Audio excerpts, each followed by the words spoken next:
tardes y bienvenidos una tarde más al Foro de Encuentros. Hoy está con nosotros Javier Sadaba, que es la tercera vez que recala en este foro cultural, que no tenemos más que darle las gracias con sus Memorias desvergonzadas, porque es un libro tan completo que realmente toca tantos temas que vamos desmenuzando capítulo por capítulo, y hablar con él de actualidad pues siempre es un privilegio. Ya sabéis, es nuestro filósofo de cabecera, nuestro intelectual que no puede faltar en ninguna tertulia ni en ningún programa de televisión, y que además ahora nos va a contar que está preparando su siguiente libro. Son 80, creo. ¿Cuántos libros tenías? La mitad. La mitad que se va a quedar. No sé, dijo, aquí me paro y este va a ser mi último libro, pero no ha podido cejar a los empeños del destino y está preparando también con la editorial de Manuel Pimentel, con Almuzara, su siguiente libro. Javier, bienvenido. Estamos aquí en San Pedro Alcántara con el ayuntamiento, que nos ha dado el apoyo en este sitio tan magnífico como es Trapiche Guadaiza, y que has dicho cuando has entrado, ¿qué sitio más bonito? Sí, sin duda, me ha encantado. Y no sé, muy caluroso, ¿no? Muy caluroso, que hoy el día no está muy caluroso por fuera. Estábamos diciendo que tu libro es un verdadero ejemplo de la falta de desmemoria, memorias desvergonzadas. A tenor de cómo está España hoy, ¿añadirías ahora más capítulos al libro de haberlos escrito en esta semana, por ejemplo? Pues mira, vamos a ver. Sí, yo he escrito bastantes libros y hay otros dos ya hechos, no es que los esté haciendo, los he hecho. Y claro, la pregunta que me hago es, ¿por qué escribo libros? ¿No? Yo creo que hay algo de vanidad a la hora de escribir un libro. No sé, uno quiere extenderse, quiere llegar a los demás, quiere que le escuchen. Digo yo, debe haber, porque ciertamente no lo sé, pero me llama la atención. Y después me ha acelerado en los últimos 5 años a escribir 5 libros, quizá no, con toda, yo creo, diría con toda seguridad, estoy convencido, la muerte de mi queridísima Elena, mi mujer, sobre la cual voy a volver después, porque quiero hablar del amor, algo, ¿no? Del amor y del humor, que son dos puntos claves en el libro. Yo, claro, la pregunta tuya es difícil. Ahora haría un libro distinto. En algunos aspectos, ya sé que es una respuesta muy escolástica, en algunos aspectos sí y en otros no. Sí, por ejemplo, y había un hilo conductor que yo creo que además reluce, está presente, ilumina lo que yo pueda decir ahí, que es precisamente el amor a Elena. Yo creo que eso seguiría ahí. Seguirían también, bueno, pues el proceso de mi vida, lo que yo hice cuando estuve en Alemania preparando la tesis doctoral, cuando estuve en Roma, cuando estuve en Estados Unidos. Es decir, que hay cosas que efectivamente las volvería otra vez sobre ellas, necesariamente, porque son como momentos claves en la vida de uno. Y el libro en ese sentido es un libro bastante expresivo. No trata de adoctrinar a nadie, cosa que me parece que no hay por qué hacerla. No trato de dar un montón de detalles que me parece que podrían ser irrelevantes, pero sí soy yo, pongo a mí, ¿no? Ahora, sin embargo, brevísimamente, ¿en qué insistiría? No me voy a poner apocalíptico, pero insistiría en que, por ejemplo, hay 5,5 millones de niños desnutridos en España en este momento. Yo no me fío mucho de las estadísticas, pero bueno, siempre son una orientación. Yo que veo con mucha frecuencia, muchísima, porque claro, tengo que ir a comer a algún sitio, ¿no? Y salvo casos en donde, bueno, por compromiso, por familia y tal, pues voy al menú del día o a un restaurante y veo allí a gente trabajando sin llegar a los 1.000 euros al mes, pero además en unas condiciones en las cuales difícilmente pueden hacer valer sus derechos. Mientras que, por otro lado, gente que no hace nada, o casi nada, o muy poco, gana 4 veces más, ¿no? Entonces, el sentido de hubiera insistido mucho más en la desigualdad. Ahora salió un libro de un tal Piketty excelente sobre la desigualdad que va aumentando en nuestro mundo. Me hubiera colocado, como un marciano y ver una España en la que se está peleando a veces por cada tontería y que sin embargo tiene esos problemas a los que he dicho. Pero es que si uno sale de la burbuja europea, pues eso de que decía Chomsky, podemos dar... Chomsky es un personaje para mí fundamental. Noam Chomsky, un lingüista que revolucionó toda la lingüística, pero es pues, una persona realmente comprometida, tan comprometida que con 91, 92 años acabo de dar ahora una conferencia, bueno, una entrevista. Yo le conocí y después, si queréis, os digo la impresión que me causó, por qué me causó esa impresión. Pero bueno, él decía, podíamos hacer comer a la humanidad 4 veces más. Y sin embargo, casi 1.000 millones, pues si no se mueren de hambre llegan muy mal. Entonces yo en el libro hubiera insistido más, mucho más en eso, en la responsabilidad, el hacernos eco de los otros, en saber que estamos en un mundo que es, bueno, pues bastante injusto o muy injusto, que nos despistan auténticas, no digo tonterías, pero cuestiones secundarias, que nos olvidamos de aspectos que tienen que ser mucho más fundamentales en lo que es el vivir a gusto, la buena vida, el buen vivir, que ese es el objetivo de la ética y del libro también, ¿no? Y 2 apuntes más. A pesar de que hay, sí, yo creo que sí hay humor en el libro, me hubiera cachondeado más todavía. Hay que reírse más. Este país cada vez más oso, es cada vez más oso. Y además, yo creo que, bueno, es una falta de energía, naturalmente. Yo suelo hacer muchos juegos de palabras para que pues para ver cómo reacciona la gente. Y raramente lo digo en serio, ¿eh? Bueno, todo lo que diga, por cierto, lo digo también autocríticamente, ¿eh? Me critico a mí igual. Parece que estás en Finlandia. Yo cuento, si no lo he contado, lo cuento esto porque es que a mí me parece, ya enseguida acabo, Amalia, y es, tenemos una, bueno, pues una casita de verano, un apartamento de verano cerca de Madrid, en un pueblo de Madrid, de la Sierra de Madrid, que no sé qué haremos, porque una vez más que murió Elena, a mí se me ha caído el mundo, no sé qué hacer.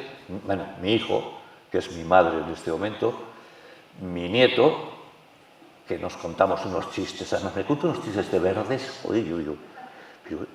bueno, verdísimos, ¿no? Entonces, y entonces cuando poco a poco llegar allí, no se había pasado una cosa, me conocieron y se acercó la vecina y me dijo, bueno, pues sí, porque ella se llamaba Monse, ¿no? Y le dije yo, hombre, qué nombre más bonito, es un nombre catalán. No, y le dije yo, pero no, catalán no, yo creo que es chino, es Montse. Y me dijo ya, Javier, chino no, ¿no? Es decir, que no había cogido, que me estaba yo, bueno, no riendo, pues estaba diciendo una tontería. Bueno, eso yo creo que hay que insistir mucho más, hay que reírse más, hay que reírse de casi todo, subrayo el casi, no de todo, de casi todo. Hay que saber, yo creo, que tener humor en sus diversas formas. Yo creo que eso es fundamental. Ahí insistiría mucho más en el humor. Y también Después, si quieres, entramos en el tema político, pero por la primera, y en el amor. En el amor, que es que hay una frase en el libro, Javier, que es que a mí me ha llegado al alma, ¿no? No creo que se pueda decir nada más hermoso a una mujer, y tú se lo dijiste a Elena, ¿no? La razón más fuerte de estar en este mundo es haberte conocido. Sí. Eso no se lo dejabas de decir ni un solo día. Ella, fíjate, eso es... yo respecto al amor, y que yo yo sobrevuela todo el libro, yo diría tres cosas. Una, que yo había escrito un libro, que es El amor y sus formas. Pero claro, las formas de amor puede ser el amor-pasión, el amor que es el titulacio animi, ¿no? En donde uno pues tiene cosquilleo en el alma, en el estómago. Puede haber un amor incondicional, el amor de amistad fundamental. Decía Aristóteles, lo más importante en la vida es tener amigos, hay que tenerlo muy en cuenta eso, ¿no? Bueno, ese es un aspecto del amor que me parece que habría que tenerlo en cuenta. Pero ahora si me preguntaran, bueno, ¿y qué es el amor? Yo diría, Elena, y punto. Se señala, se vive.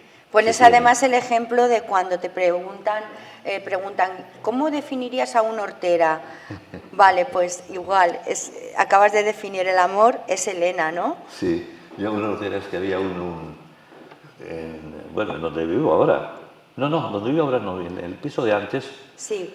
Había un vecino que era hortera. Pero vamos, se le podía haber dado un premio de hortera que era. Y un amigo que después se ha jubilado también, catedrático de sociología, pues se casó con ella. Ella era de Ceilán, ¿no? De Sri Lanka.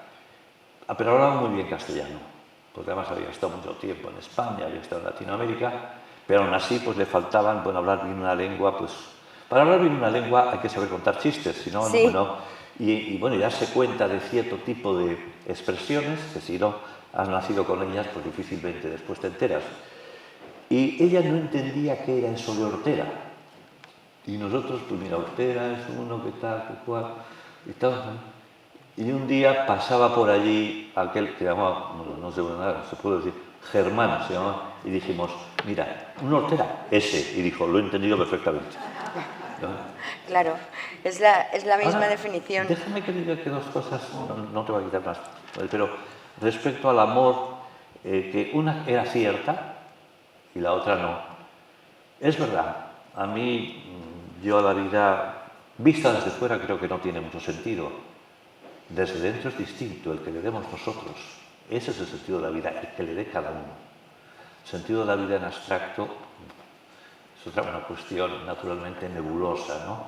Pero el que le demos... Y yo ciertamente el sentido a la vida me lo dio y me lo da por la ayuda del corazón. Y yo lo he dicho antes, a María se lo decías, que la razón más fuerte por la cual yo me mantenía en este mundo, estoy en este mundo, era ella. Ella decía de mí otra cosa, pero esa que decía es falsa, ¿eh? Elena, que aparte de ser muy guapa, mejorando lo presente, y de ser muy lista, una mujer realmente, no sé, que me envolvió. Y decía que ella, había tenido muchos pretendientes. Yo la primera mujer que conocí fue a Elena. Ella había tenido un montón de novios. Y luego a ti te achacaron también que escribió Carmen Rigal un artículo en su día, la musa de la democracia, la mujer más deseada de España, Carmen Díaz de Rivera, que habías tenido un romance. Efectivamente, sí, pero te voy a decir eso, enseguida entrar en el tema de Carmen, pero Elena decía de mí que ella no pensaba casarse, que si se casaban se iba a casar con el hombre más inteligente, y que lo consiguió. Mentira. Eso ya es mentira. Sí, lo que ha dicho de Carmen Díaz Rivera, hay casi un capítulo dedicado a ella. ¿Lo escribes tú? Como todo el mundo, como todo, lo de la memoria de pez que hablábamos antes, nos olvidamos, fue una persona, un personaje extraordinario, Carmen Díaz Rivera. Para unos fue la musa de la transición, para otros, para mí fue una persona con un gran talento y aparte era muy guapa y con una... Y a mí, por cierto, a mí en algún momento, en las dificultades tremendas, en la transición, además, bueno, pues había pues desencuentros, choques, me ayudó. Y yo creo que debía de ser conocida mucho más. Hay un libro sobre ella de una amiga mía que es Nieves Herrero. Sí, donde se basó además para la famosa serie esta serie que se hizo en televisión, que la habréis visto, está en Netflix. Sí, ahora a mí yo conocía más cosas, porque yo me veía mucho con Carmen Díaz Rivera, pero mucho, nos veíamos mucho, pero no hubo ningún tomate, ¿eh? O sea, eso no. Que hasta decías que Elena lo hubiera te decía que hasta lo hubiera entendido. Yo nunca no se lo creía, creyó. nunca se lo creyó. Nunca se lo creyó. No, pero que hasta lo hubiera entendido porque era la mujer más deseada de toda España. Sí. Y una vez yo estaba en un curso de verano, nos dirigió un curso de verano allí, y apareció en la revista Tiempo, cuando Tiempo tenía así como mucho, no sé, cuando estaba Pepe Oneto. Pepe Oneto, efectivamente. Que en paz descanse. En paz descanse, Pepe Oneto, tienes toda la razón. Bueno, y un gran periodista. Y pues, me dijeron, oye, que sale aquí que estáis liados, Carmen Díaz Rivera y tú. Y dije, digo, pues no es verdad, somos muy amigos, pero no hay ninguna cosa más, ¿no? Esa cosa que suena ya un poco tópica de somos buenos amigos, pues es que éramos muy buenos amigos. Claro, pero es que tú con rollito intelectual eras casi como el Arturo Fernández de aquella época, o sea que bueno, eso es de muy ella, guapo. Eso es de ella, también eso lo veo, pero gracias. Aquí hay una alumna que lo diga, que iban a... Mentira. Mírala, lo corrobora totalmente. Una alumna suya de ética en la universidad. No, pues verdad que no. Mira. Porque eran muy feos los otros, serían muy feos los otros. No, pero lo de Carmen, es que... Y digo yo, pero, lo vamos a poner rojo. No, cuando salió que yo estaba liado, lo firmaba Carmen Rigal. Sí, lo firmó Carmen el artículo, sí. Lo hablaba con ella ahora hace pocos días. Tengo muy buena relación, Carmen es una tía muy maja. Es un amor. Y buena periodista, sí. Y una gran periodista. Una gran periodista y una mujer además transparente, ya así me parece, ¿verdad? Valiente. De mucha limpieza de alma. Y le dije, oye, es como para degollarte tú. ¿De dónde sacas que yo tengo un lío con Carmen de Rivera? Y dice, me lo ha dicho Umbral. Y como Umbral decía lo que se le ocurría, sí. Pues entonces, bueno, me ha dicho Umbral. Pues fue Umbral el que... Que también le dedicas aquí tu tiempo a Umbral. Sí. Bueno, es un personaje muy curioso, Umbral, y muy tocado por su vida, la pérdida que tuvo de su hijo muy pronto. Yo creo que el cambio... Era un hombre que... Se le secaron los ósculos, como él decía en sus artículos. Sí. Pero sí convendría que conocierais, si no lo conocéis, cosas de Carmen Díaz de Rivera. Era hija ilegítima, que se decía entonces. ¿Del cuñado de Franco? De Serrano Suñer. Además se parecían muchísimo, ¿no? Sí. Se parecían muchísimo.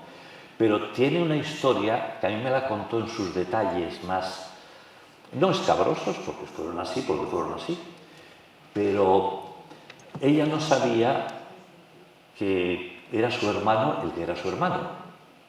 Y entonces se enrolló, se enamoraron los dos.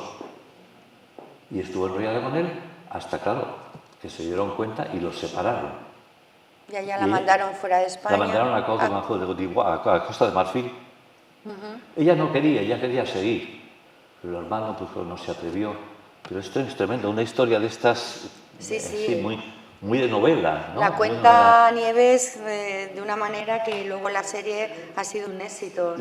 Y la afectó muchísimo, porque yo creo que ella estaba muy enamorada de su hermano, tuvo que marcharse a África, como digo, y hasta el fin... Yo una de las cosas que yo creo que me porté mal con ella es que, ya muriéndose, me llamó varias veces, y esas veces... Y en eso hay que tener mucho cuidado. Yo creo que a las amistades, a la gente que quiere, no hay que soltarla, no hay que soltarla. Hay que cuidarla. Así como del malo hay que huir, ¿no? Y hay gente mala, hay gente que goza con el mal, desgraciadamente. Cuando uno tiene la suerte de encontrarse con alguien que da luz a este mundo, que ves las cosas con una perspectiva mucho más amplia, que te gusta estar con otra gente, que te enjuaga de alguna manera los momentos duros, los momentos difíciles, que son muchos en la vida, no hay que soltarlos, ¿no? Y yo lo fui dejando hasta que se murió y no fui a verla. Y Elena me lo reprochó siempre. Entonces, pues conocer cosas de Carmen que verdaderamente merece la pena, ¿no? El tema de Elena también nos lleva a un tema como es la eutanasia. Antes de morir Elena, que murió de cáncer con un melanoma, pues a ti te había pedido que en el momento que la vieras sufrir, pues practicaras esta técnica, y eres además un gran defensor de los métodos de la eutanasia. Sí, yo ahí me gustaría, si me das un poco de tiempo, Lo tienes. primero respetar mucho, eso siempre. Hay varias cosas que yo creo que en la vida desde el principio hay que decirlas, enseñarlas, desde la guardería. La primera sería llamar a las cosas por su nombre. Yo hablo de eutanasia, no de muerte digna. Muerte digna no sé lo que quiere decir, es muy ambiguo. Eutanasia, que por cierto lo puso en circulación Tomás Moro, que después fue santo. O sea que no es... no, lo que quiero decir es que primero me gustaría decir dos palabras para que yo después os indique lo que yo pienso de la eutanasia, sugiero, deseo, propongo. Primero, hay otro de los test, yo te decía, test que suelo hacer para ver cuál es el nivel cultural de este país, que creo sinceramente que va descendiendo mucho, pero que mucho además, ¿no? Lamentablemente. A mí me parece que es una cuesta abajo bastante pronunciada, pero hay un test que mi nieto, que es un bichillo... El de los chistes, ¿no? El de los chistes, sí. Mi hermano, su madre es argentina, él es madrileño, ¿no? Y dice, oye Javi, porque a mí me llama Javi, ¿no? Tiene 14 años ahora, y eso me lo dijo hace un par de años. He preguntado a los dos profesores de ética cuál es la diferencia entre ética y moral, y ninguno de los dos ha sabido responderme. Y entonces yo suelo decir, si uno pregunta por ahí desde altas supuestas esferas a otras supuestas menos altas, o gente pues académicamente fuerte, las utiliza o como sinónimas, que no lo son, o para enfatizar, cosa que hacen mucho los políticos, ¿no? Cuando no saben qué decir, bueno, enfatizar. Esto no solo es estético y moral, es ético. Bueno, pero ¿qué quería usted decir con eso? Bueno, a mí me parece que hay una diferencia. La verdad es que los filósofos hemos, en lo poco que haya podido uno aportar a la filosofía, a veces confundido porque se ha utilizado de muchas maneras. Pero la diferencia, para entrar después en la eutanasia, es ética, y dejando ya su etimología, que viene del griego, serían esos principios que, aunque no son unos principios tan exactos como la matemática, que ni la matemática es exacta, después de unos teoremas matemáticos se sabe que ni siquiera 1 más 1, podemos probar que 1 más 1 son 2, pero hay en lo que son las acciones, la ética es un conjunto de acciones, y dentro de esas acciones hay algunas que son, llamamos, morales, buenas, y que pensamos que si no las tiene todo el mundo, debería tenerlas, de tal manera que si no las tuviera, no le entenderíamos. O pensaríamos que ha dimitido de su ser persona, o que de una u otra manera tiene algún problema psicológico, psiquiátrico, etc. Por ejemplo, ¿quién podría decir que no está bien, que no está mal torturar por placer a un niño? Nadie. Nadie es. Bueno, será para sacarle de la comunidad a esa persona. Bueno, pues hay 3 o 4 principios según los cuales, si no los siguiéramos, no nos entenderíamos como humanos. Esa es la ética.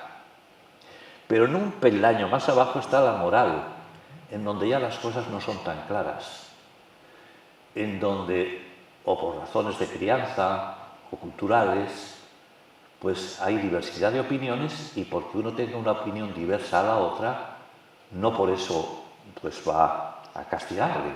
En las otras sí. Cuando en el tema, por ejemplo, la violencia de género, es que yo, al que haga eso, sería capaz, iba a decir de cualquier barbaridad no, puesto que barbaridades no hay que hacer. Bueno, pues digo, hay cosas en esa ética, que esos principios que no se pueden tolerar, pero otras, pues las opiniones son distintas. Y puede encontrarse, por ejemplo, por lo menos un ejemplo. Yo conozco uno parecido. Son prácticamente hermanos, casi como si fueran gemelos. Son médicos, son embriólogos, buenos embriólogos, desde la singamia, la implantación, hasta el nacimiento. Lo conocen los dos muy bien, yo diría exactamente. Pues bueno, uno está a favor del aborto y otro en contra. Esa ya es la moral. Allá hay diferencias y tenemos morales distintas. La eutanasia es un caso. ¿Que choca con la fe? Bueno, ese sería uno. Yo lo que pasa es que dejaría la fe a un lado. Por la fe, yo veo, quien tiene fe y sigue, pues hay gente que tiene fe y está a favor de la eutanasia, también. Pero aquel que tenga una fe, digamos, muy coherente, que por lo tanto siga los mandatos romanos, ¿no? Pues ese naturalmente estará en contra de la eutanasia. Es más, hay uno de los escritos de la Conferencia Episcopal Española, lo dice: en la vida y en la muerte somos del Señor. Es decir, ahí habría como una contradicción entre considerarse, que eres hijo de Dios, y que por lo tanto su vida y su muerte la debes, y por lo tanto jugarías a dioses, ¿no? Pero yo, dejando de lado, entrando en una ética, laica no quiere decir anti nada, simplemente desde un punto de vista estrictamente filosófico, democrático, de razonamiento, yo estoy a favor de la eutanasia por varias razones. Voy a ser muy rápido en ellas. Bueno, hay una que a mí me parece que es un argumento, no sé, que va a misa, ¿no? Nunca peor dicho. Y es el suicidio. Hasta hace poco estaba penado. Aunque parezca raro, estaba penado. El suicidio ya no está penado. Yo soy el titular de mi vida, por lo tanto puedo hacer con ella lo que me parezca. Si yo puedo hacer con ella lo que me parezca, ¿por qué no le puedo pedir yo a otro que me ayude? Pues es que no veo que no pueda el otro hacerlo. Si a mí no me pueden penar, ¿por qué le van a penar al otro? Y en el Javier, cuando la causa más alta de muerte es la del suicidio. Sí. Estamos hablando de porcentajes más altos por encima del cáncer. Es que fíjate, antes de continuar con lo de la eutanasia, pero fíjate, está muy bien, me parece muy bien lo que dice. El suicidio, el suicidio ha tenido sus momentos históricos. Por ejemplo, los estoicos, que fue una de las escuelas posteriores al momento cumbre de la filosofía griega, se suicidaban, casi todos. Decían, si estoy de sobra. Es más, Platón no solo le parecía bien, sino estaba a favor del infanticidio, cosa que me parece una auténtica atrocidad. Pero el suicidio le era una cosa relativamente normal. Bueno, si uno además ha perdido facultades, no hay, porque después veremos, la eutanasia no es porque sí, quitarle una vida porque sí, sino tienen que darse determinadas condiciones, estar controlada y regulada. Pero volviendo al suicidio, porque es el punto clave, ¿no? El suicidio lo que nos indica, yo no le voy a ayudar a sugerir a nadie que se suicide, que es libre, no. Pero el suicidio sí que nos indica una cosa muy importante. Bueno, ¿es mejor vivir o no vivir? ¿Qué puedo hacer yo con mi vida? Hay que seguir, hay un Hugo, que fue desde el punto de vista personal un mal tipo, Heidegger, pero un gran filósofo, que decía que lo primero que le ocurre cuando uno es arrojado, decía él, a este mundo es, en alemán, zu sein, a ser. O eres o no eres, tú dirás. Y Camus decía lo mismo, que el problema fundamental de la filosofía era el suicidio. ¿Merece la pena vivir o no merece la pena vivir? Bueno, en general nos merece la pena vivir. Siempre hay elementos, y yo además siempre añadiría uno más. Le decía Epicuro a un joven que vino y le dice, me voy a suicidar. Le dijo, ten un poco de imaginación, porque a lo mejor mañana estás encantado de estar viviendo, ¿no? Y tal, bueno, pues puede ser falta de imaginación. Bueno, pero el suicidio, y por cierto, parecería que el suicidio estaría mucho más extendido y hay estadísticas en ese sentido muy claras en la gente pobre. No, es al revés. En los países más desarrollados hay unos índices inmensos de suicidio. Después el suicidio tiene otra cosa, y es que un gran Durkheim, un gran sociólogo, dice que es de las cosas más contagiosas que hay, curiosamente. Por eso se nos prohibía antes en prensa dar cualquier tipo de información de suicidios. Había que omitirlas. Ahora yo sin embargo añadiría que, claro, uno es hijo de su tiempo, como decía Nietzsche, que no es capaz de vivir su tiempo, no es capaz de vivir ningún tiempo. El suicidio hoy. ¿Por qué? Yo creo que ahí tuvo Freud, el padre del psicoanálisis, razón en un libro que yo recomendaría a todo el mundo, perdón, yo recomiendo como amigo, o sea, no, y además, perdón, todo lo que critique, me lo critico a mí, y todo lo que recomiendo, me lo recomiendo a mí. Freud lo que decía era que el malestar de la cultura, que el ritmo que llevábamos cultural nos iba a hacer cada vez más insatisfechos. No voy a utilizar la palabra felicidad, que me parece que es más importante, pero luego volveré, si hay ocasión, Amalia, sobre ella, ¿no? Más insatisfechos, que eso iba a producir grandes neurosis, que nos íbamos a ir convirtiendo en neuróticos, cosa que es cierto. Yo creo que cada vez estamos mucho más descontrolados, menos equilibrados, más en manos, bueno, el desarrollo de los fármacos, por ejemplo, es un ejemplo. Que es que ya no sé, es que sí, bueno, yo las llevo en el bolsillo también, ¿eh? O sea que no. Y esta noche además me he tomado 2, porque es que si no, bueno, no dormía, ¿no? Y bueno, aparte que desde la muerte de Elena he empezado a dormir muy mal. Bueno, entonces yo creo que el suicidio es aparte del acto en cuanto tal, que eso es ya enormemente personal. Para mí, uno es el titular de su cuerpo, visto desde el punto de vista que vuelvo a repetir, dejando de lado las muchas creencias que hay en este mundo. Bueno, hay gente que dice, es que soy creyente, pero ¿en cuál? Hay 100.000 religiones, ¿eh?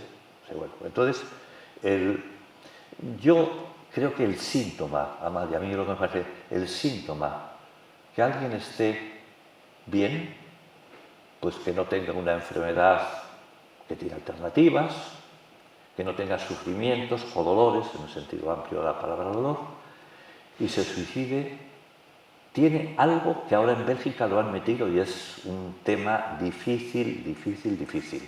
En Bélgica está la eutanasia, está... Y en Colombia también la acaban ahora de...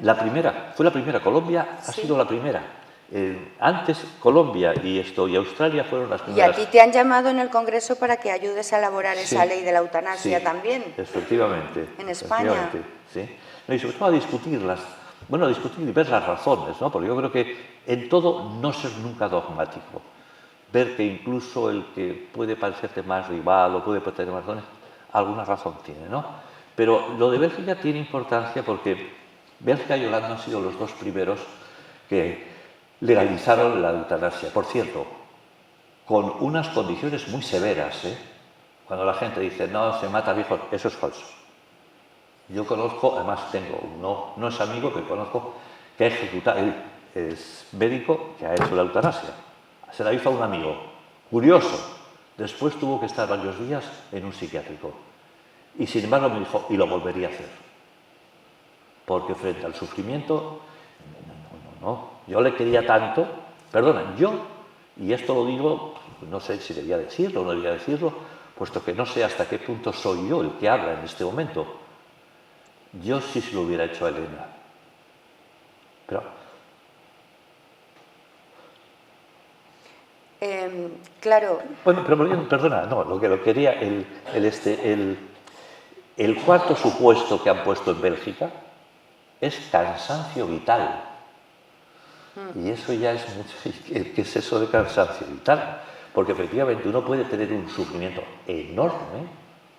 No estar enfermo, pero estar cansado de vivir. De estar cansado de vivir, pero no ya porque es muy mayor, porque es tan viejo como yo, sino porque es que no le dice nada, no hay estímulo, no hay motivación.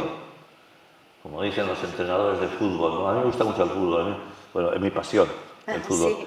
Sí. Y es más, probablemente lo que tengo ahora, perdonad que haga meta esta morcilla. La pierna. La pierna, sí.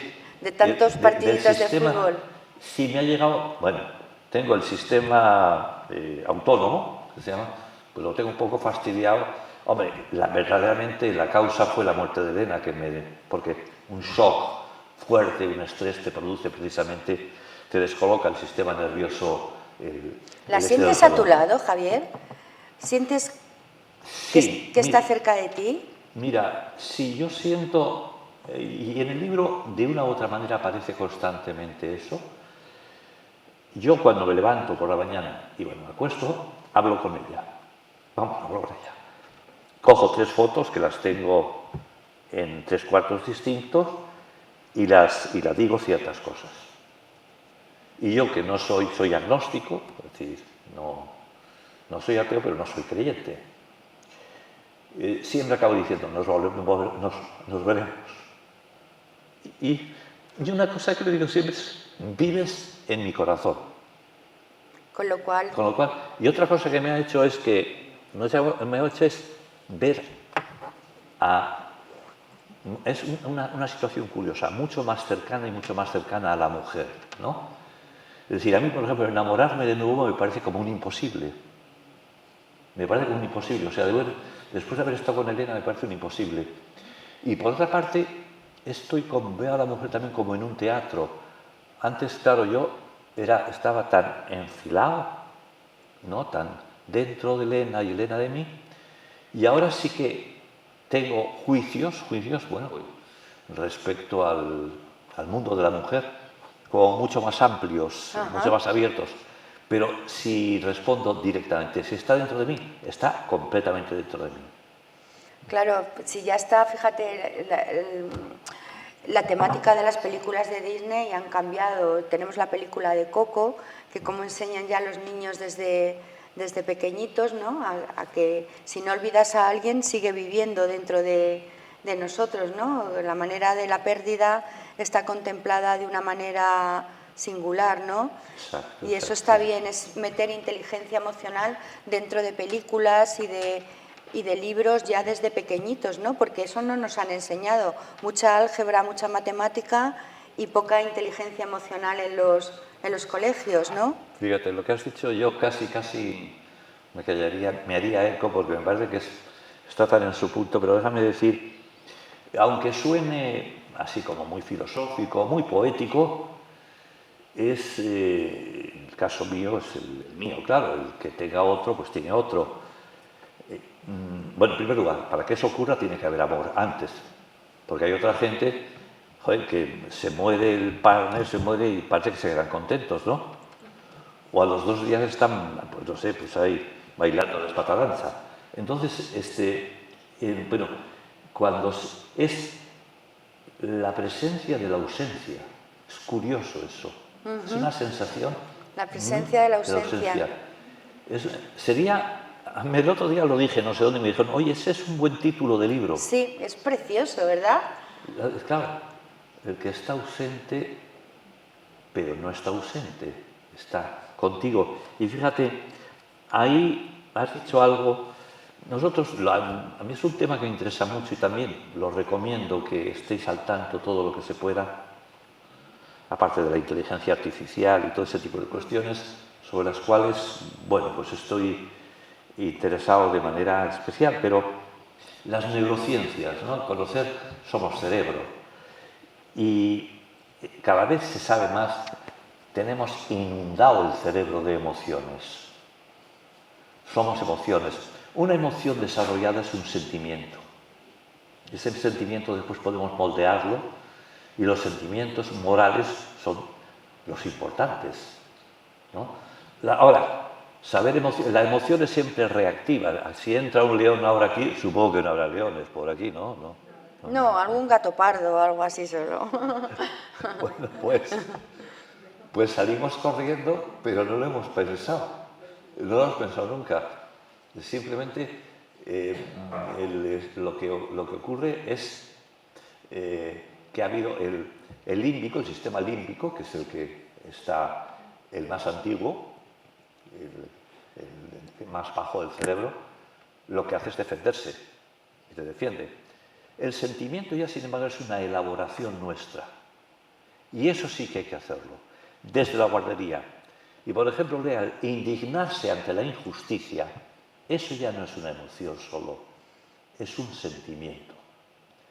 Y el cerebro, voy a contar rapidísimamente 2 anécdotas porque, bueno, con más tiempo es para, bueno, no sé, no digo para reírse mucho, pero sí para por lo menos para ver cómo actuamos los humanos. Tengo 2 experiencias que me valen y valen, es decir, no han pasado, no ha habido resonancias magnéticas, no me he estudiado a los grandes, a Kandel y a unos cuantos que son mis referentes en este momento desde el punto de vista de la filosofía aplicada a las ciencias biológicas, ¿no? Pero bueno, en un sentido amplio.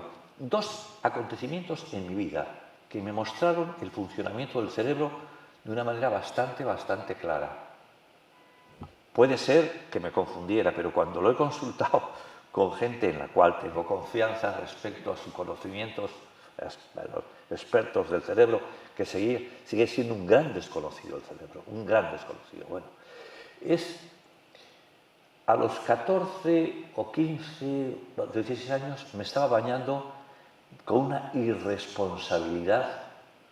Bueno, yo soy de Portugalete y Portugalete está cerquita de Santurce y había un sitio, bueno, mar abierto, puro mar abierto. Y con resaca por el Cantábrico, el agua es fría, que a mí me gusta, por cierto, a mí me gusta el agua fría, por eso cuando vengo a sitios de estos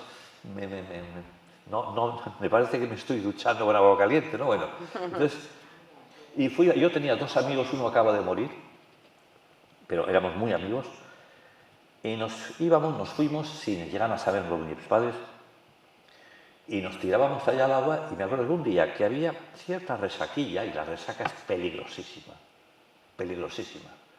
El que es de mar lo conoce bien eso. Y bueno, y por otra parte, alguna olita, estaba bañándome y de repente me tocan la pierna por detrás. Y digo yo, pero qué cosa más rara, que hay algas. Yo estaba afortunadamente, junto a las rocas. ¿Y era un pulpo? Un pulpo. Fíjate. Bueno, en la vida no os podéis imaginar lo que es el pánico, el asco, el pánico, el el miedo, o sea, el miedo en estado puro de las emociones, depende, hay un tal Ekman, que es quizá el más conocido en el mundo de las emociones, Paul Ekman, distingue 8, 10, 12. Hombre, la más profunda es la del miedo. El miedo nos ha hecho a la humanidad seguir. Si no hubiéramos tenido miedo, pues antes hablábamos a los leones, pues la humanidad no existiría, ¿no? Claro. Entonces, el miedo que me entró no os lo podéis ni imaginar. ¿Y qué ocurrió? Pues que todas mis emociones me invadieron. Las emociones, que es lo más primitivo, lo que tiene el cocodrilo, que es comer y reproducirse, ¿no? Empecé a pegar, menos mal que no era muy grande. ¿Y el instinto qué te hizo? Bueno, entonces empecé a pegar unas patadas, di 2 brazadas, me agarré una roca y saltó por el aire, ¿no? ¿El pulpo? El pulpo, sí. Bueno, el momento aquel, yo lo que tengo es la sensación la tuve yo, por lo tanto, es el real. Que el cerebro se concentró de tal manera en la emoción, es decir, que había sido captado. Yo no sabía ni lo que hacía, solo dar patadas. Era mecánico. Mecánico. Todo. Sin embargo, me ocurrió otra cosa que hay que ser tonto para que lo que os voy a contar esto, hay que contarlo. Tendría como 20 años aproximadamente. Yo tenía un amigo en Portugalete, murió, que era, estaba estudiando ingeniero y bueno, pues después se hizo sacerdote y por motivos, que no me vienen al caso, vino o fue a Zaragoza, que estaba allí entonces un obispo que era Casimiro Morcillo, que era un hombre como muy abierto y tal. Y yo era muy amigo de él y me dijo, oye, ven a visitarme un día ahí y tal. Entonces fui, pues eso, y curiosamente eran las fiestas del pueblo. Y él tenía que hablar en el pueblo de al lado, era por Hijas, por ahí, en Zaragoza. Y bueno, yo fui con él, porque iba a estar pues 3, 4 días con él, charlando y tal. Y en las fiestas, claro, venían las veraneantas que se ponían todas en pues muy chulillas, tal. Ahí para que las sacarais a bailar, ¿no? Sí, y los mozos en esto, pues en una improvisada plaza de toros, pues que se hacía pues con un carro, con no sé cuántos. Y claro, yo como era el forastero, pues todos, hombre, el forastero, tal. Me pusieron el pañuelo rojo. Y yo, hay que ser idiota, ¿no? Digo, joder, yo como soy de Bilbao, tengo que lucirme. Y no se me ocurre otra cosa, no se me ocurre qué parte del cerebro se me pudo ver que cuando la vaquilla, que estaban ya más vaqueteadas, está en medio de aquella plaza, voy yo, pom, y la agarro de los cuernos, voy. ¿Te pateó? No, bueno, me mató de milagro. Lo que pasa es que yo entonces era muy ágil, jugaba mucho al fútbol y hacía atletismo, y yo lo que no quería es que me clavara nada, ¿no? Entonces, yo al final conseguí colocarme encima de ella. Me dio 2 vueltas a la plaza, si me llega a pegar contra cualquier cosa me mata. Me tiró por el aire y bueno, menos mal, allí querían llevarme. No me dejó un jersey verde que llevaba, yo creo que no me quedó un trozo. Bueno, no tuve nada de miedo frente al pulpo. ¿Por qué? Porque yo creo que ahí anulé todos los aspectos emotivos y los del prefrontal, la parte inteligente, era todo ir viendo, cosa que no pude hacer, ir viendo si venía, le agarro por aquí, le agarro por allá, Tu me pongo más encima. estrategia era visual y Mi con estrategia, el pulpo no. evidente, no Porque solo no visual. lo estabas viendo. Exacto. Claro. Entonces, no tuve nada de miedo ahí, ¿no? La Frente mente... al... Ahora, el final fue patético, claro, porque me convertí en el héroe, ¿eh? Eso sí. Héroe, todo lleno de esparadrapos, no sabía si llevarme a Zaragoza, a la inyección de... Ya eran las mozas las que te sacaban a bailar a ti, Vale, o exacto. sea, el héroe de Y entonces, las fiestas del pueblo. Sí, pero yo no tenía ni idea de bailar, ni tengo. ¿No? Cantar todo lo que queráis, cantar todo lo que queráis. Pero música, Sí, bueno, además soy de una familia bastante musical. Entonces, Si ya- no iba ni a las fiestas de la bodeguita, de la famosa bodeguilla que te invitaba Felipe González, pero no y fui, no no, ibas no, nunca. no, no fui, no. Lo cuentas ahí en el libro. Pero no fui pues, por cuestiones políticas, porque no siempre he sido en ese sentido, he seguido a Nietzsche, lejos del príncipe siempre, ¿no? O sea que, entonces, no, pero Qué macabero. lo que el final, fijaos cuál fue del todo, que estas dos historias, para dormir a mi hijo y a mi nieto, han sido, se las contaba y se quedaban fritos. No os durmáis aquí, ¿eh? A ver. No, pero José, si el final es patético. Iba yo por la calle y todos me daban la bota, tal, no sé qué, no sé cuánto. Y por la noche entonces ya las hermosas veraneantas daban la fiesta y el héroe y el que iba allí era yo, claro, ¿no? La figura. Y había una que me acuerdo que iba vestida de blanco, toda de blanco, que era la deseada. Y entonces, pero yo no tenía ni idea de bailar. Y entonces uno me dijo antes, vamos, mira, entrénate un poco. Era aquellos, no sé, los más mayores os acordaréis de aquello, mi amor entero es de mi novio Potito, ¿no? Y entonces en un cuarto me dijo, mira, tú, todo lo que tengo que terminar, tal, bueno, pero entonces ya me saca a bailar, lo saco yo, joder, ni pototito, ni pototita, Ni ni nada de nada, nada, ¿no? pero un muermo, yo.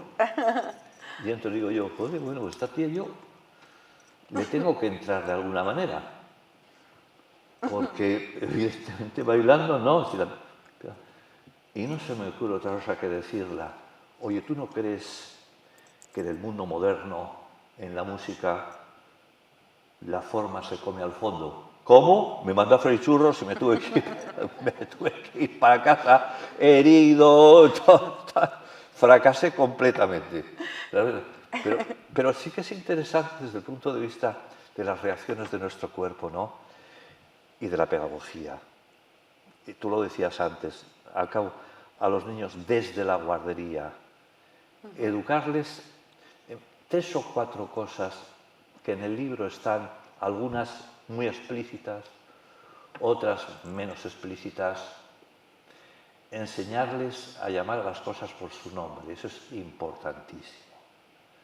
Hoy que vivimos, a mí me parece que es una gran mentira, porque esto ya, los signos ya han perdido todo significado, llamar a las cosas por su nombre, no dogmatizar. No dogmatizar, pues me puedo confundir, yo, ¿cómo no? Y el otro, y el otro, y el otro, ¿no? Y, eso sí, saber que hay otros contigo, que no estás solo en el mundo, que si le puedes hacer un bien, hazlo, que si le puedes escuchar, escúchale. Eso hay que enseñarlo desde muy, muy, muy pequeños. Insisto, desde la guardería. Saber estar con los otros, saber hablar y no gritar en lo que se ha convertido. Pero si es que, ¿a que no os imagináis vosotros? Bueno, imaginar puede ser. ¿A que no lo vais a vivir? Y yo, una sesión parlamentaria, teóricamente, sea de este país o de otro, ¿eh? El Parlamento es donde supuestamente la soberanía popular está representada y se debaten cuestiones que tendrían supuestamente también que servir para resolver los problemas que existan en ese pueblo en concreto. Bueno, pues, ¿os imagináis una sesión en la que de repente uno diga, anda, es verdad lo que estoy diciendo yo, tienes razón tú, cambio el voto, ¿a que no lo vais a ver nunca? Es que te ha tocado hacer... No, digo, es que eso que sería no solo la auténtica democracia, sino el saber estar con los demás, escuchar. Y el otro día, no hace mucho, leía a un filósofo francés que decía, si supiéramos escuchar un poco más, casi acabaríamos con las guerras, ¿no? Es decir, bueno, el saber que uno pues, puede no tener razón y que el otro puede tenerla. Y ahora yo viví, y en ese sentido sí que hemos ido para atrás, ¿eh? Yo fui a bastantes, creo que fui de los que más fui, programas de Balbín, La Clave. A la clave. Bueno, La Clave era un círculo. Y allí yo nunca con nadie, salvo una vez que vino Henri Levy y a Carrillo le acusó de lo de Paracuellos, bueno, fue uno de los pocos momentos en la larga historia de la clave de Balbi, pero si no, podías decir, bueno, dentro del orden de la educación elemental que tenemos que tener en todo, ¿no? Ahora es al revés, una bancada aquí, otra aquí, una consigna de aquí y con la otra consigna de allí. Uno suelta su rollo, el otro su rollo. Y ninguno, ni los de este lado ni de los otros son especialistas de nada, nada, y no nos interesa nada lo que están diciendo. No, porque, claro, si por lo menos llevaran información, pues sería un aprendizaje el que hacíamos escuchándoles. Pero es que la cantidad de bobadas que se dicen ahora en las tertulias... No, a mí yo no diría tanto como que... Bueno, hay algunos, sí, son especialistas no, pero por lo menos pueden ser expertos en economía, pero a lo mejor están hablando de temas de teoría política que no tienen que ver con lo que es suyo. Tendrá que ver con su partido, pero no con lo que usted sabe, ¿no? ¿Desde cuándo hace que no vas tú a una tertulia? Mira, yo a las últimas que he ido fueron... Todas las he dejado, ¿eh? Últimamente no voy a ninguna. Bueno, sí, tengo que ir. Bueno, si no me arrastran, pues no voy. Han sido a las de Pepa Fernández, sí, y a las de Julio Otero. En la radio. A las últimas, sí. En todas las demás he estado. Pero las de televisión es lo que me estaba... De televisión no, de televisión sí he ido, pero a temas, en primer lugar, a mí no me llaman para un tema raramente que sea conflictivo. La gente que llaman a gente que sea siempre clasificable dentro de un determinado ideología. Como yo soy inclasificable, es decir, en ese sentido soy muy libertario, digo lo que me parece, lo diga quien lo diga. Claro. Aquí el adoctrinamiento, tanto en una postura como en otra... Si por la mañana tiene razón uno de esos que se dice de derechas, por cierto, conceptos muy difusos, muy llenos de agujeros, que es eso de derechas, o lo tiene el de izquierda, se la voy a dar. Si por la tarde es al revés, se la voy a dar. Y eso no es estar en la cuadrícula. Tienes siempre que tener... descoloca. No eres controlable. No eres controlable. Y en televisión no eres controlable. Y eso, desde el primer frame hasta el último. Completamente. Sí que, hombre, sí he estado en algunas sobre eutanasia, siempre con todo el respeto posible. Pero la palabra respeto hay que tener también mucho cuidado, ¿eh? O sea, yo creo que en principio respeto a todo el mundo. Respetar viene de respicere, de latín, que es verle a uno en su conjunto, ¿no? Verlo en su totalidad, no ser parcial. Bueno, pero, por ejemplo, hay que distinguir entre respeto y estima. A Hitler, por poner un caso extremo, ¿le tendría respeto? Ninguno. ¿O sí? No le mataría. Luego tendría respeto a aquello que tiene como ser humano. Ahora, estima, ninguna. Y en la vida hay que estimar a alguna gente y respetarle muy poco, teniendo presente que de entrada hay que pensar que el otro es igual que tú, que es igual que tú, que estamos en el mismo barco, que somos en último término pues un conjunto de pequeño, en una galaxia de las millones de galaxias que hay, y que tenemos además en general, independientemente de que uno tenga un carácter distinto del otro, etcétera, etcétera, pues lo que tenemos es después deseos muy semejantes, intereses muy semejantes, emociones muy semejantes, sentimientos muy semejantes, ¿no? Y que por lo tanto podríamos entendernos y encajarnos mucho, mucho mejor. De ahí que para mí, aparte de lo que he dicho de la guardería, después hay que enseñar informática, sin duda, matemáticas, sin duda, pero educación democrática. Uno de los grandes temas, es un tema duro, difícil, es que la democracia está haciendo aguas.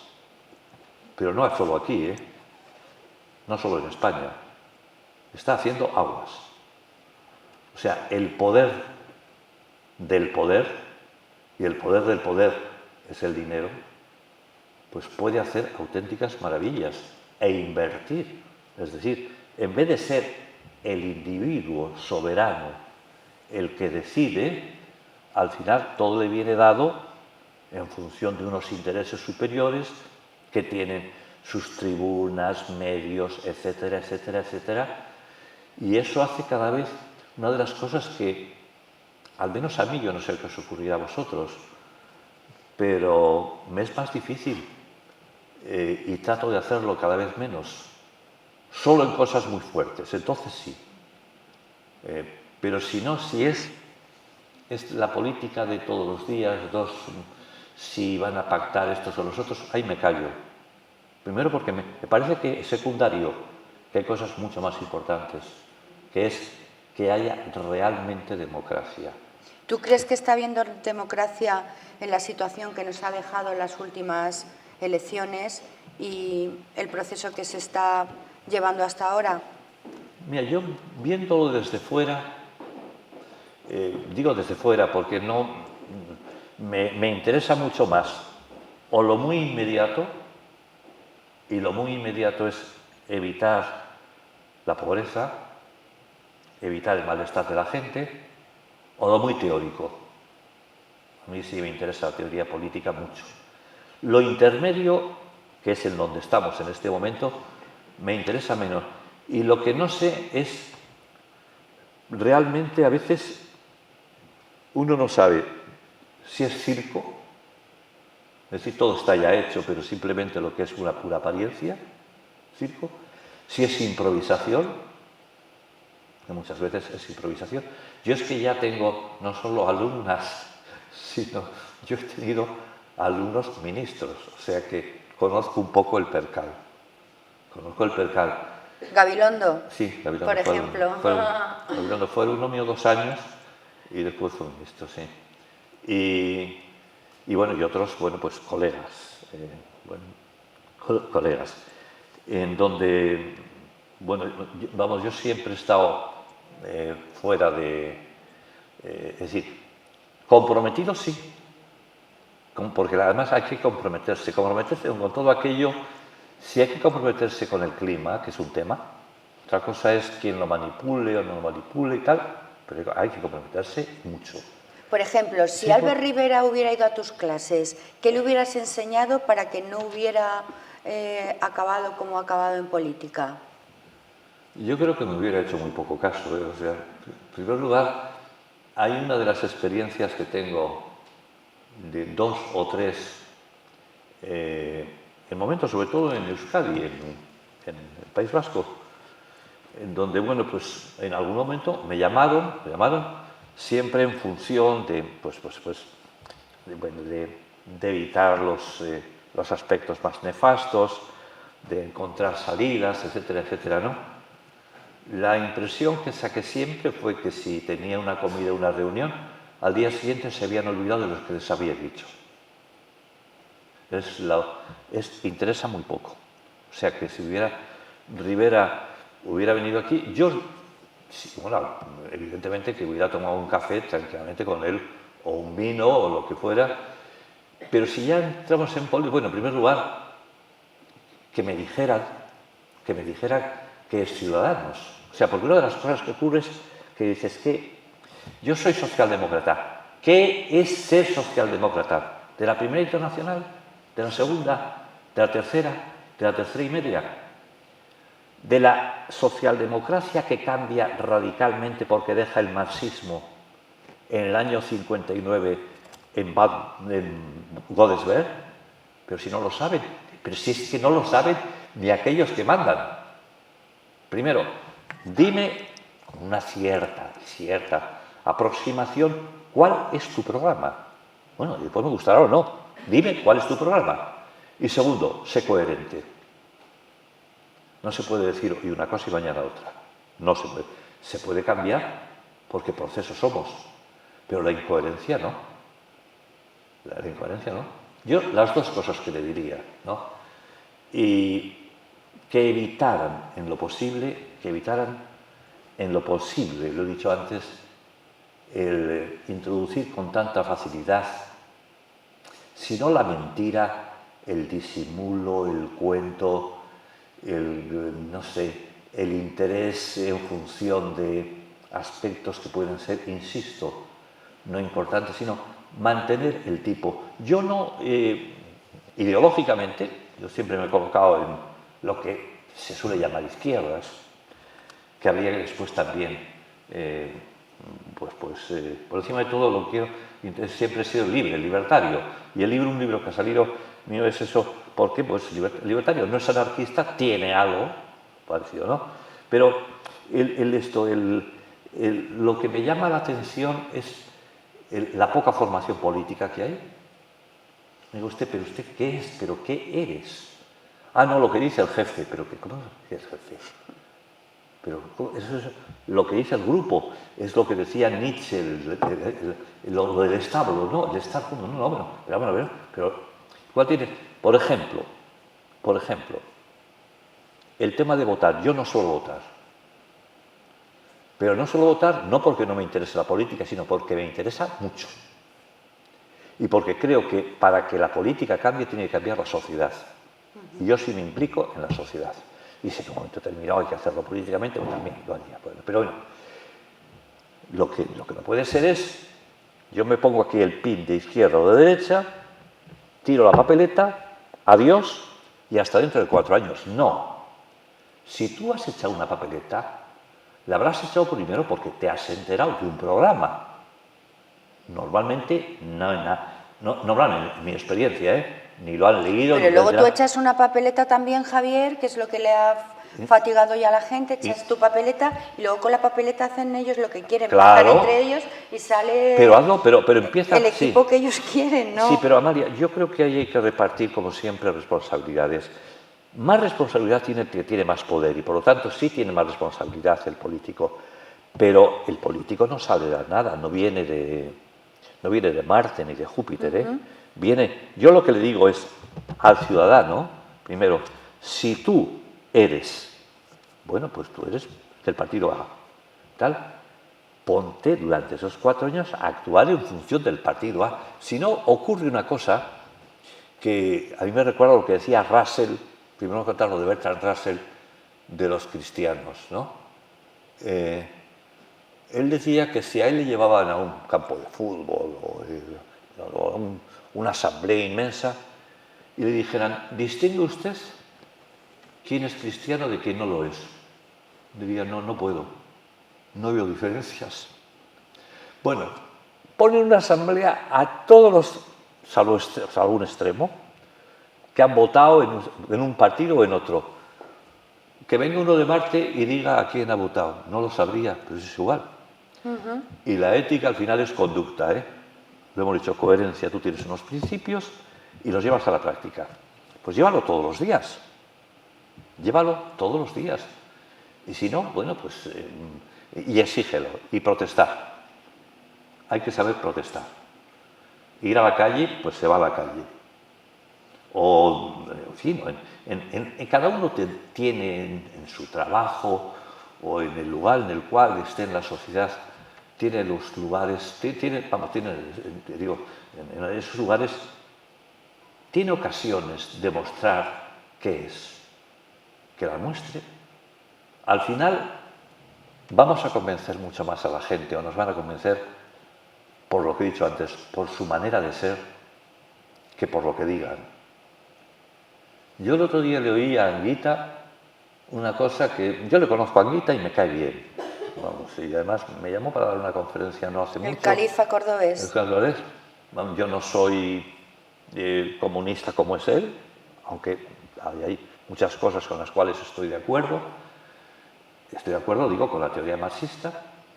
Y le oí una cosa que dije, bueno, pues está bien que esta gente...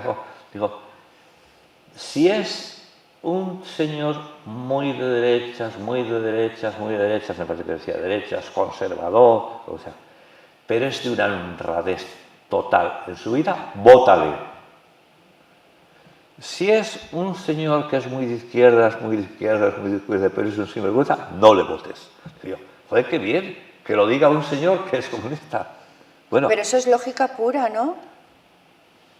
sí. ¿Dónde entra la ideología y dónde entra la lógica? No, lo que pasa es que tú estás hablando de lógica y yo de hechos. Es decir, claro, de eso debería ser así. Hombre,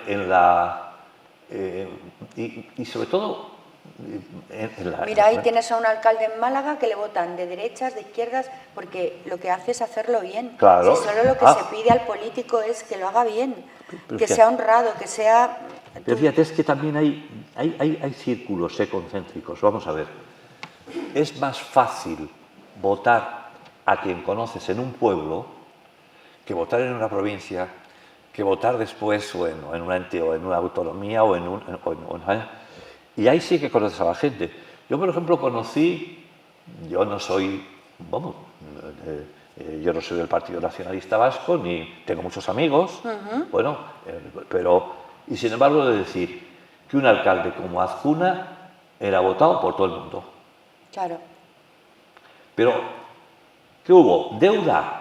Nada. Por cierto, nunca oigo decir, y eso lo digo de Vasco, que el único sitio donde no ha aparecido ni un gramo de corrupción ha sido en el País Vasco. ¿Es verdad? Ni un gramo de corrupción. Corrupción, cero. Déficit, cero. Modificación de Bilbao, de arriba abajo. Y la gente contenta, bueno, pues que a este señor yo le digo, sí. Claro. Tú representas, tú eres comunidad, en la comunidad, efectivamente. Eso, por encima después, claro, porque después uno vuelve a repetir, puede ponerse la chapa de que es un... oye, estoy dando la lata ya de... No, has hablado del tema vasco, yo quería decir, después de los catalanes, ¿van a por el nacionalismo los vascos? Yo la impresión que tengo, y bueno decir descriptiva, una de las cosas que hace siempre mucho y lo demás es falaz. Falaz es una mala argumentación. Mezclamos mucho lo descriptivo y lo prescriptivo, y me explico. Una cosa es describir una cosa y otra cosa es decir si estás de acuerdo o no estás de acuerdo con ella, valorarla. Bueno, yo en pura descripción creo que han sido muy hábiles los vascos que han hecho, yo pongo el ejemplo del pollo, a lo mejor me confundo, y yo puedo decir, hay un pollo y lo quiero, y me lo cojo entero, que lo que creo que empezaron a hacer los catalanes, y se pueden quedar ni con las plumas. Y los vascos han ido poco a poco, y el nivel en este momento que tienen de autonomía es enorme. Y sí, como son muy hábiles, son realmente hábiles, si consiguieran, primero tienen la fiscalidad, que eso es importantísimo. No es que eso es robar a otros, que es distinto. Simplemente que tú tienes el dinero lo llevas tú y por lo tanto inviertes aquí o en otro sitio, es más fácil, tienes que dar cuenta con más cercanía a la gente, etcétera, ¿no? Pero si consiguieran la seguridad social y el tren, la cruz, pues es que les queda muy poco para ser independientes. Vamos, independientes no serían en el sentido de que estarían dentro del Estado español, pero prácticamente, y yo creo la prueba es que incluso Bildu, que es la parte más reivindicativa, en este momento el estatuto que van a aprobar lo van a hacer con el PNV y no es un estatuto rompedor. Así que no... Y han establecido mucha diferencia con los catalanes, O sea que no creo yo que... Lo que no sé, lo que me tiene muy despistado es lo de los catalanes, sinceramente, me tiene muy despistado. Ahí no... ¿Solo a ti? Solo a ti siguen mandando en la formación de este gobierno, o sea, estamos todavía sin un gobierno a mí eso, y siguen siendo los dueños de... Eso me parece un poco ridículo. Por una parte, sí me parece bien el multipartidismo, porque eso sería, es decir, la democracia es proporcionalidad, bueno, pues que sea proporcionalidad, pero bueno, que se esté 7 meses, por cierto, cobrando, Eso es. y buenos sueldos, Si no han Bueno, gobernado, que no pero cobren. cobren, ¿no? Imagínate, Y buenos sueldos, ¿no? hablábamos de la pobreza antes, vamos a destinar ese dinero a los que no tienen. Yo lo digo siempre, o sea, Pero es que, claro, son si no cosas- se lo han ganado, Si pero es aquí que nadie dice nada. Parece, no, es que si digo esto parece que voy intentando, no, sí, intento, evidentemente, lo posible, entre mis posibilidades, que cambien las cosas, por supuesto, que intentaría cambiarlas. Pero un ejemplo concreto. Yo soy, ahora ya no, pero muy amigo de, no era española, de una chica española que me llamó la atención porque yo fui a dar fuera de España una conferencia y con 17 o 18 años me escribió, sin saber, yo no sé cómo consiguió mi correo electrónico, había leído 1 o 2 libros míos.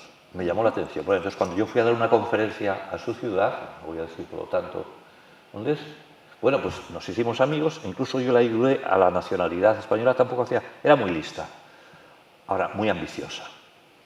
En este momento, en un pueblo de Madrid, está de asesora ganando 3.800 euros. Es que no hay derecho. Es que no hay derecho. Mientras que Diana, Siri, las colombianas donde voy yo a comer igual, están trabajando 10, 12 horas y llegan 900, 1.000, una cosa así. Es que no hay derecho. Es que no hay derecho y punto. Pero ya eso, dejando de lado izquierda, o sea, hay que conseguir, en último término, que la comunidad, bueno, sea comunidad. Y una comunidad, para respetar, evidentemente, el que tenga cualidades, tendrá más mérito, sin duda alguna. O sea, yo no voy a disputar con Kasparov o con Messi. Y tienen ellos, bueno, pues tienen ellos unos méritos que yo no tengo. Pero en lo que son, eso que se llaman derechos humanos, que por cierto, es todo un tema, los derechos humanos. Cuáles son, cuántos son, cómo se imponen, etcétera, etcétera, ¿no? Pero hay todos iguales. Y desde luego, nunca, si se puede, posibilitar o permitir que haya gente que lo pase mal. No mal, muy mal, como ocurre en muchos casos, claro, ¿no? Parece que ahora están arreglando un poco el mundo ahí en el Palacio de Congresos en Madrid, en la ciudad con el tema del planeta, ¿no? Mira, yo eso parece que es una evidencia, pero no es, en cuanto que uno no es experto, pues también se dice que se está jugando mucho con esta chica, que haya Con Greta. Bueno, puede ser, puede ser. Pero creo que evidentemente lo del cambio climático es una cosa muy importante. O sea, y decir las tonterías que dice el tipo este Trump, que puede decirlas porque es el jefe. Sí. Y no hay más, porque es el jefe. El que tiene, además, porque tiene las bombas atómicas, o sea que, bueno, pero hay una frase de Bertolt Brecht, yo no la tomaría al pie de la letra, pero sí lo aplicaría a casos como estos. Decía, para luchar contra el fascismo, luchemos primero contra el capitalismo.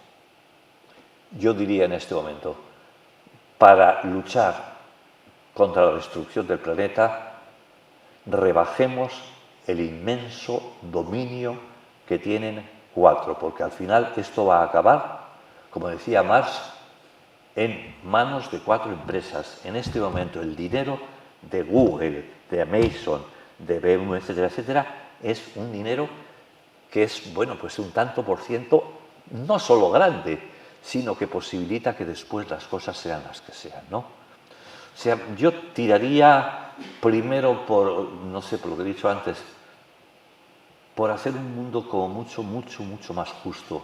Mucho más justo. Y más justo no es solo dar a cada uno lo suyo, sino justicia distributiva. Es que hay gente que aunque no lo merezca, lo necesita. Y lo primero, para ser justos, es subvenir o ayudar a las necesidades, ¿no? Yo creo que sería eso. Pero bueno, ojalá salga esto adelante y no sea, bueno, que el año que viene estemos con otro tema, porque claro, hay una cantidad de cosas. Por ejemplo, a mí hay un tema que me parece importantísimo. Se le da un poco de cuerda durante cierto tiempo y después se olvida, el de la inteligencia artificial. es que podemos cambiar de esencia, ¿eh? Podemos ser otra cosa. Bueno, Totalmente. y eso sí que plantea problemas. Eso da miedo, Bueno, realmente. a mí hay una parte que me gusta. Me que da es... más miedo que el pulpo, a mí, eso.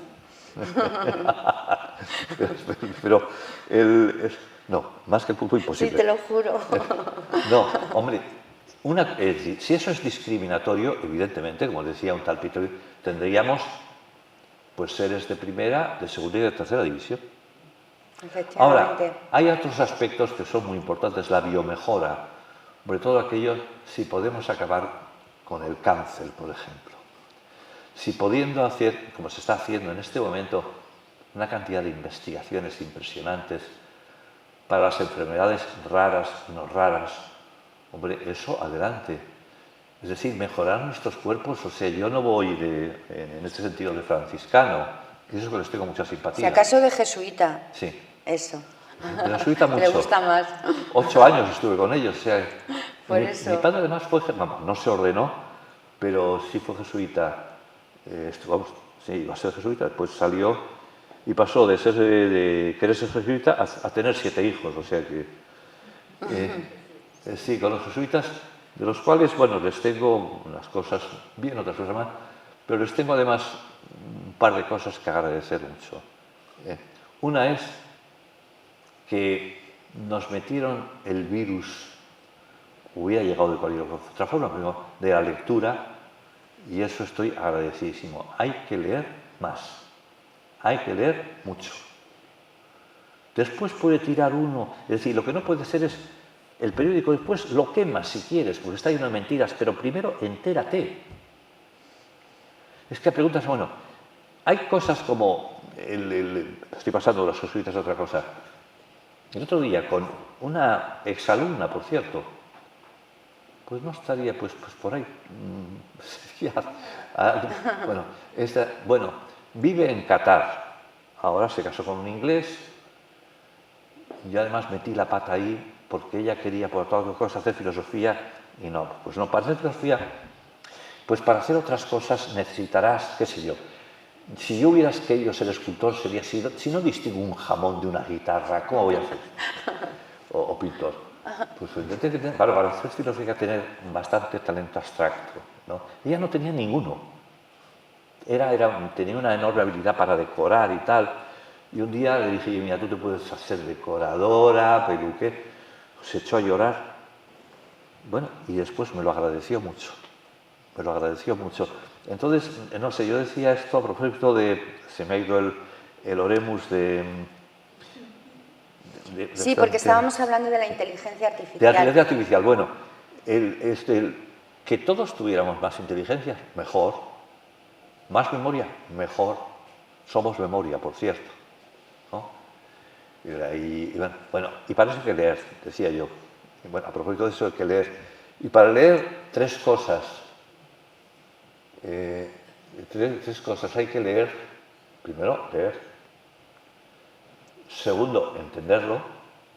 Y tercero, no olvidarlo. Y si no, no leas, ¿no? Yo acabé en mi oposición a cátedra, allí por el Paleolítico Superior,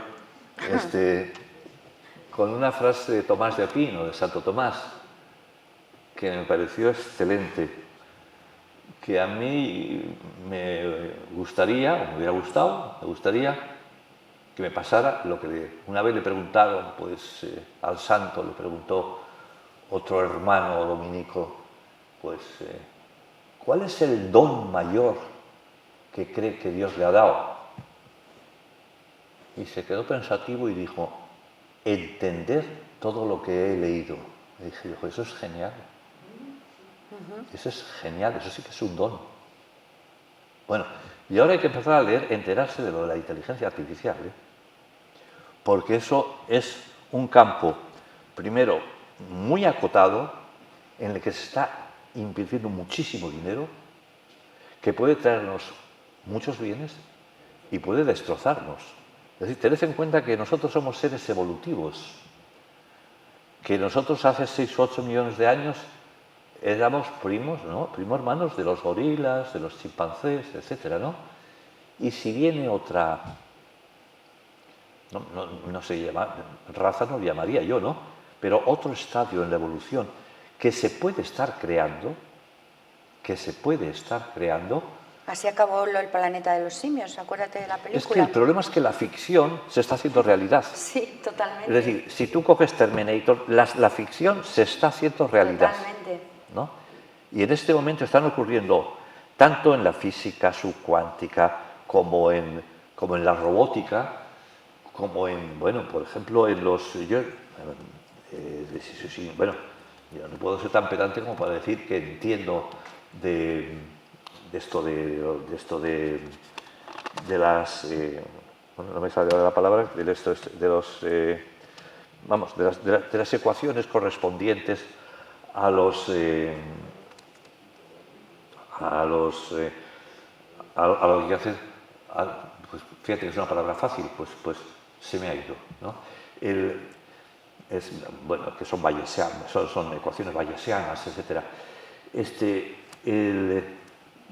Hombre, yo el fondo de la cuestión no, porque el algoritmo, bueno, los algoritmos, pero por lo menos enterarse que es un algoritmo. Si es un cálculo, si es muy fácil. Saber utilizarlo no, pero saber qué se puede hacer. Es que con los algoritmos se puede llegar realmente, en un momento determinado, hemos llegado a Watson, hemos llegado a Siri, pero imaginémonos que le faltan, hay 3 cosas que a mí me parece que son muy difíciles que se consigan para poder decir que hemos cambiado, como se cambió de los primates a los humanos, y cambiado de los humanos a unos superhombres. Que hay, efectivamente, los problemas morales inmensos. Hay 3 cosas. Una, físicamente, que se pueda llegar a tanto, por mucho que los algoritmos se desarrollen. Pues me parece que es muy difícil. Segundo, que es el gran tema, la autoconciencia. No que tengan conciencia, que tengan conciencia. Nuestra conciencia es recursiva, que es, yo no solo tengo conciencia de que estáis ahí, sino tengo conciencia de la conciencia que tengo de que estás ahí. Y puedo tener conciencia de la conciencia que estáis ahí, de la conciencia, y así como los números. Nosotros tenemos autoconciencia. ¿Podrían llegar a tener autoconciencia? Lo veo dificilísimo. Es lo que nunca llegarán a tener, es lo que nos diferenciará. Yo es lo que creo. Y tercero, creatividad, que va unido. Es que tú los Big Data tienen millones y millones y millones y millones y millones y billones. Sin embargo, un niño de 3 años puede hacer una oración que no esté contemplada en ninguno de esos billones de Big Data. Tiene una creatividad lingüística que es propia, que es Ralph Chomsky, que fue el que lo descubrió en la gramática profunda. A mí eso me parece que lo hace enormemente difícil. Pero cuidado, también pensábamos que la clonación no podía llegar, que no podían llegar montones de cosas, es decir, la división celular y todo eso ha llegado. Es decir, que... Y lo que habría... El asunto es, cuando doy conferencias, últimamente he dado bastantes médicos en general y tal, y me preguntan, y bueno, ¿qué habría que hacer si creciéramos, porque somos procesos, y fuéramos avanzando hacia ahí? Pues claro, el primero que dice la gente, y volvemos a lo de antes, es habría que introducirles un cierto sentimiento ético. Pero, querida, ¿y cuál es el sentimiento ético de la humanidad? ¿Lo tenemos? ¿Podemos decir que en la humanidad tenemos la ética que he dicho yo antes? Bueno, primero esa. Y segundo, que debería que hacerlo naturalmente de una manera adecuada, poco a poco, con transparencia y con control. Y lo demás, no sé decir una palabra más, o toda la que dijera no iba a valer para nada, ¿no? Oye. Aquí tenemos a la gente del público que seguro que te quiere hacer alguna pregunta. Manuel.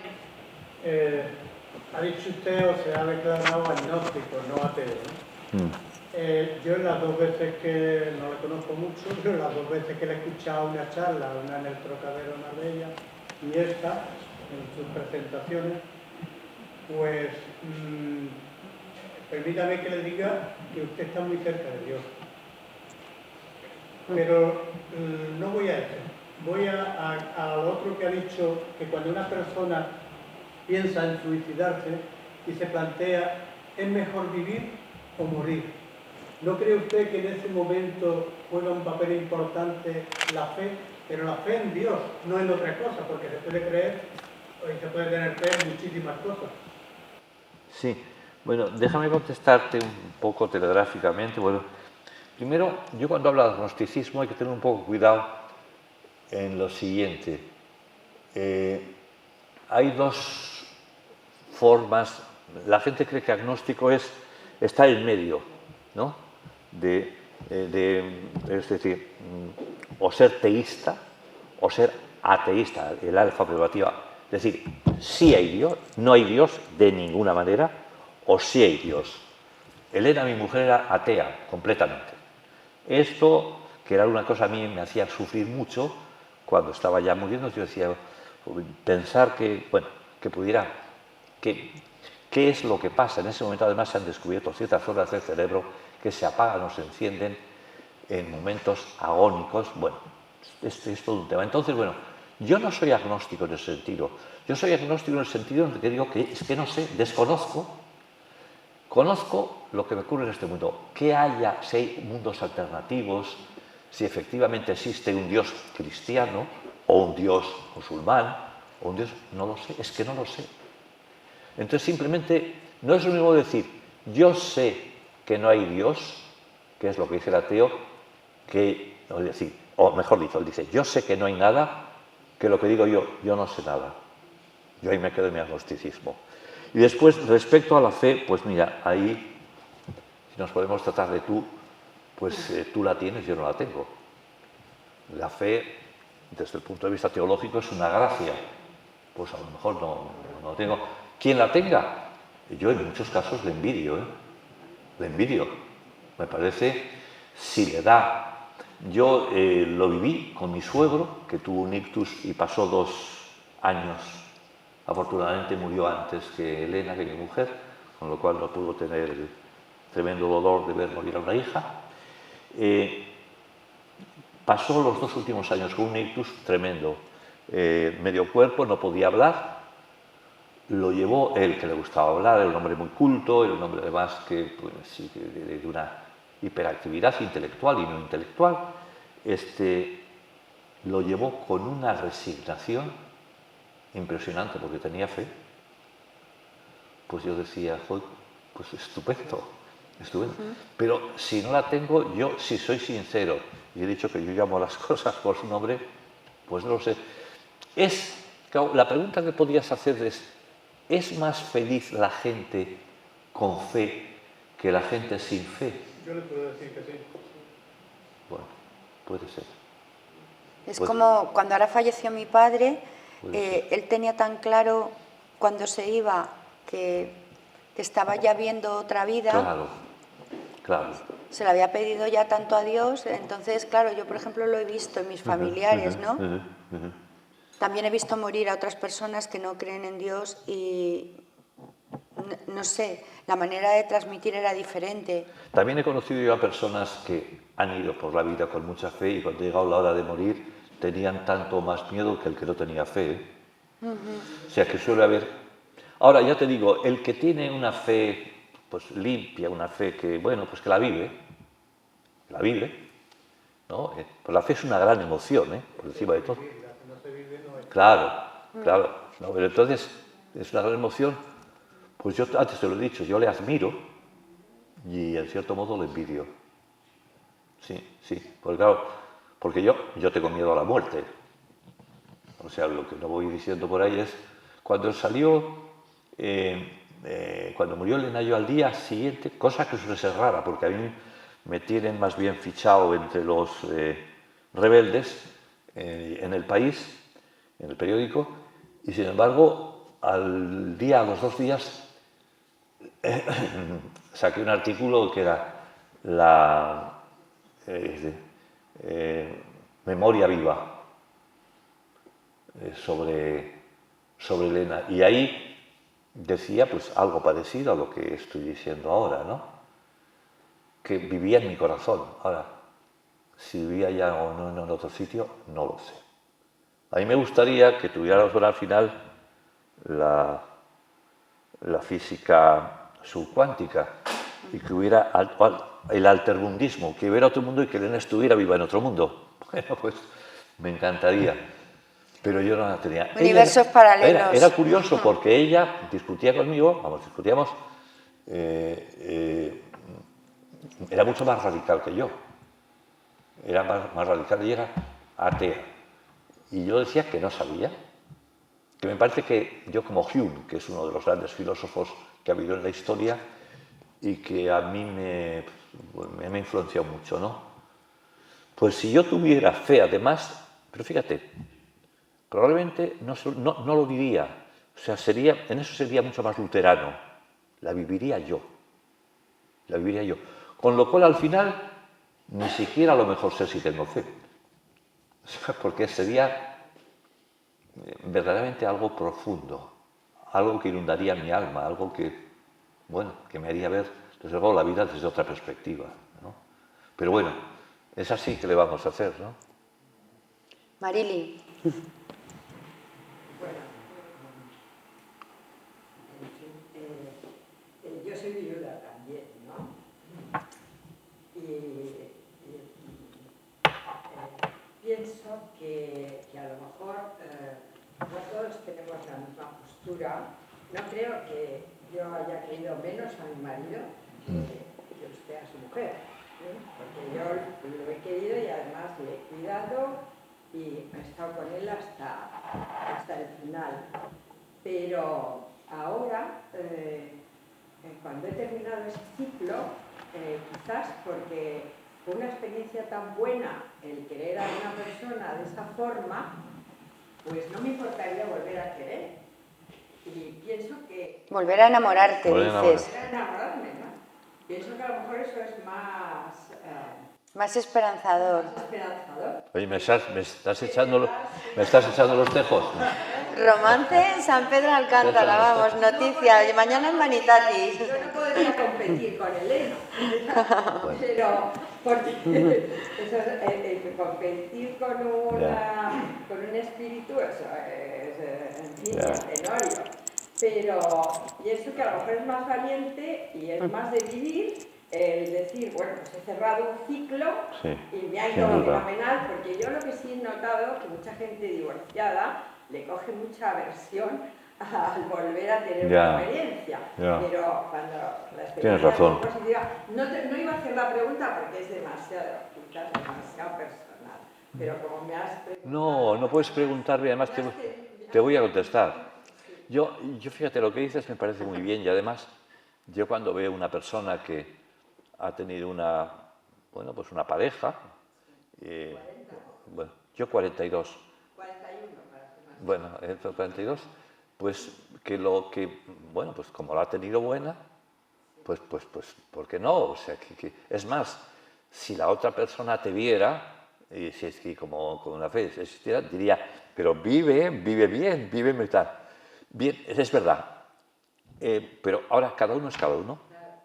Eso sí que... Y hay una cosa que a mí me lo han reprochado mi hijo, mis amigos más íntimos, mi cuñada, que yo me he cerrado en banda y no está bien. O sea, yo por ejemplo, soy el primero en darme cuenta que me he cerrado en banda, pero vamos, soy en eso muy vasco, muy cabezón. Es decir, muy cabezón. O sea, no. Independientemente de que... ¿Pero no te atraen otras mujeres? No. Vamos a ver. Me atraen es que claro, la pregunta, déjame distinguir ad majorem y ad minorem, que dirían los escolásticos. Si yo veo una mujer bella, guapa, Hombre, claro que me gusta. Es que ciego no te has quedado, Faltaría, claro. Faltaría más. Y me gustan algunas, joder, bueno, pues... Bueno, tengo bastante, no muchas, porque además soy muy celoso de mi tiempo y entonces, bueno, el otro día pasé un rato agradabilísimo con una amiga, pero agradabilísimo de eso, bueno, joder, qué gusto, qué maravilla, ¿no? Pero ahí me quedo. ahí me quedo. O sea, lo que no quiero es, a lo mejor mañana me ocurre, eso sí que no puedo decir, pero tal y como yo me veo. Y me pasa una cosa, no me he soltado de Elena. O sea, me rodea mucho Elena. ¿Sigues con ese apego? O sea, me rodea, o sea, me da, aparte de que yo creo que he tenido unas cualidades extraordinarias, tanto desde el punto de vista físico como intelectual,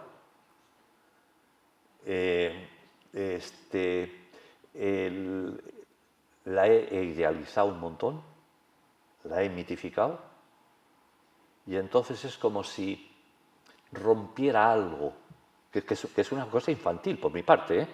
O sea, reconozco que es cazurra se puede decir. Sí, cazurra. Cazurra por una parte, y por otra, pues también fáctica, es un hecho.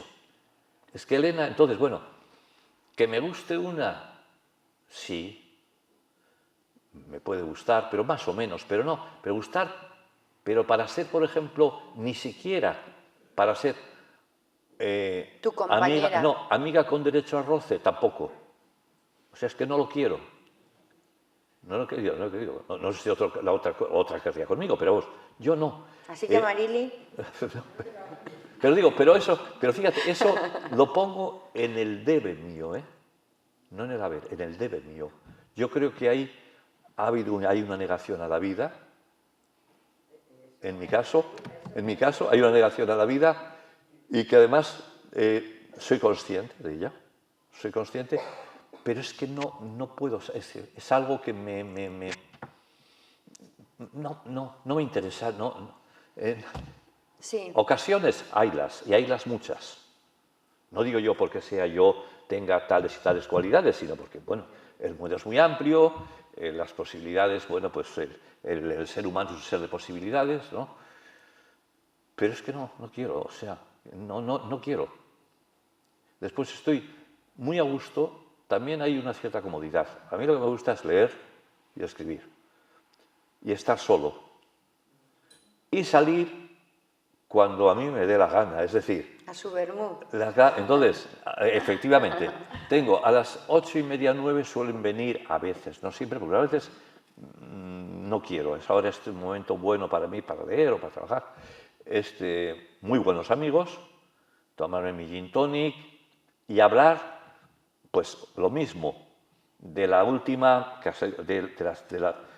traducción de los presocráticos o de Aristóteles o de Kant o de tal, que de fútbol. Me encanta. Eso es sexo del alma. Claro. Tú lo que tienes ahora es sexo del alma. Del alma. Que realmente entonces, como también... lo tengo muy compensado.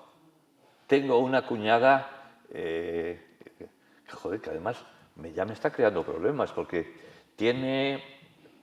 la gente la confundía con Elena físicamente. Para mí era mucho más guapa Elena. Las dos. Bueno, Elena, pero... Y tiene un hijo, Miguel, que es igual que mi hijo.